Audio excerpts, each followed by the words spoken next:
मेरे ख्याल से इन लोगों की सनक है कि हर चीज़ का नाम बदलना है, और जब नाम बदला जाता है तब खर्चा होता है सरकार का, केंद्र का। ये एक अलग बात है।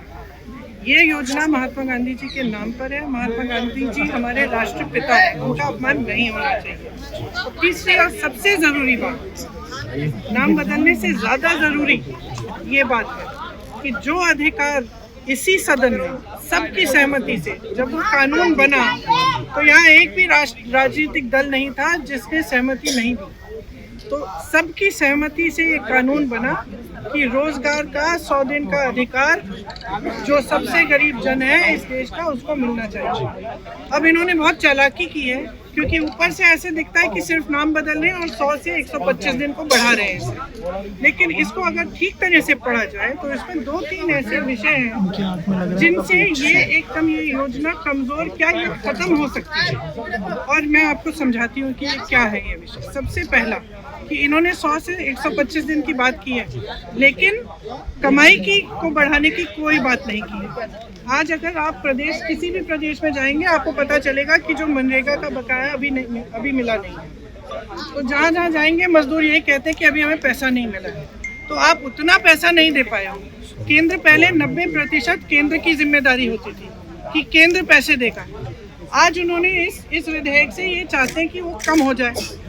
तो जब वो कम होगा तो प्रदेश को देना पड़ेगा। जो गरीब प्रदेश है वो दे ही नहीं पाएंगे। इतना भार, इतना बोझ पड़ जाएगा उनकी अर्थव्यवस्था पर कि वो दे ही नहीं पाएंगे। जब दे नहीं पाएंगे तो क्या होगा? योजना खत्म हो जाएगी। दूसरी बात, आज जो गांव में काम होना है वो कौन तय करता है, कौन निर्धारित करता है? ग्राम प्रधान, पंचायत में निर्धारित होता है वो, और उसके लिए पैसे वहीं पे भेजे जाते हैं। अब क्या होगा कि केंद्र में निर्धारित होगा।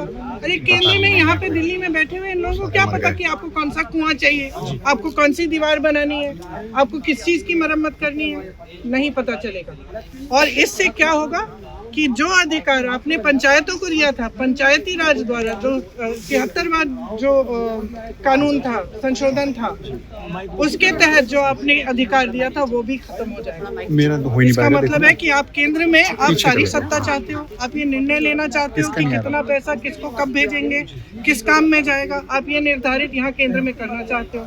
प्रदेश को आपने सारे पूंजी की जिम्मेदारी दे दी कि भाई तुम ही लगाओ इसमें पैसे। और जो पंचायत में है, जो गांव में है, उसका क्या होगा? उसको जो अभी मजदूरी नहीं मिल रही है